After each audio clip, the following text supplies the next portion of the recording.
out for us. You and the House were able to pass this legislation. We just heard from Senator Lucas. Speaker, is this going anywhere?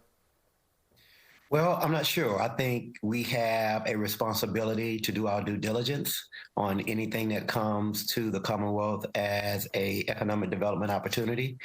I understand the president, the chair of Senate and Finance Appropriations, Senator Lucas, who's a good friend and mentor. I understand her reservations.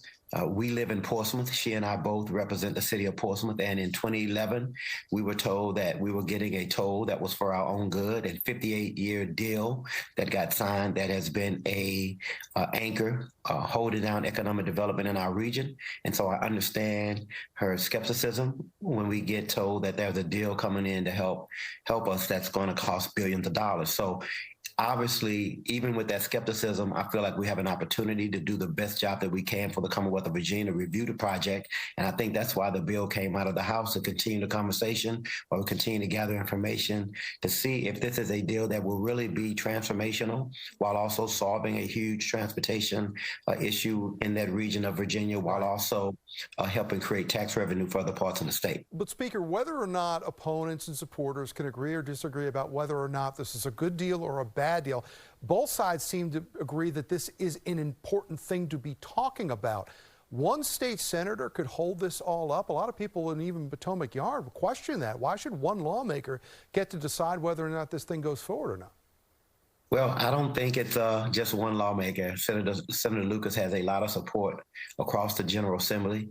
She makes no moves that are just her. She moves as a leader, and I believe that she has the opportunity and the right to continue to negotiate in this way in regard to the arena. There are still other avenues that keep the opportunity, the conversation alive, and we're going to continue to explore those opportunities.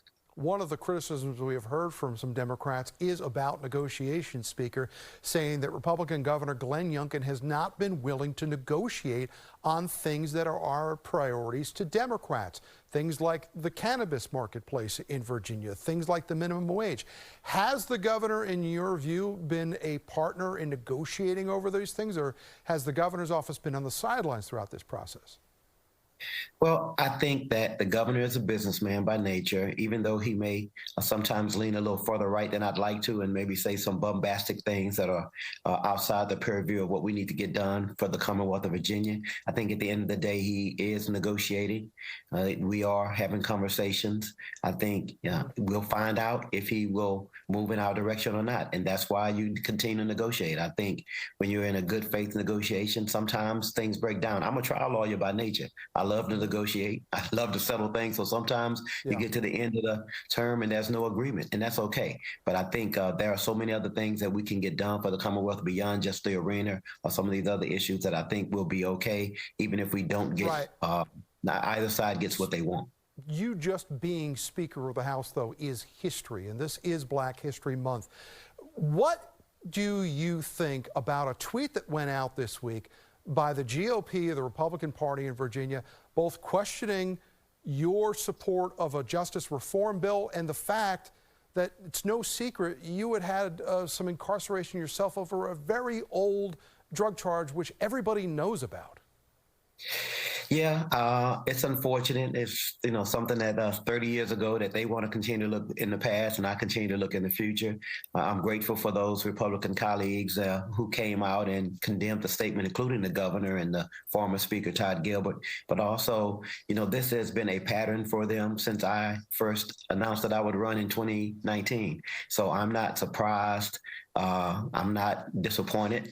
I'm not swayed in any way. I'm just going to continue to move forward and continue to do the work that I have to do, because I know there are so many people who are counting on me to get this job done. Speaker Don Scott joining us live this morning on Fox 5's On the Hill. Speaker, we thank you so much for your time this Sunday morning.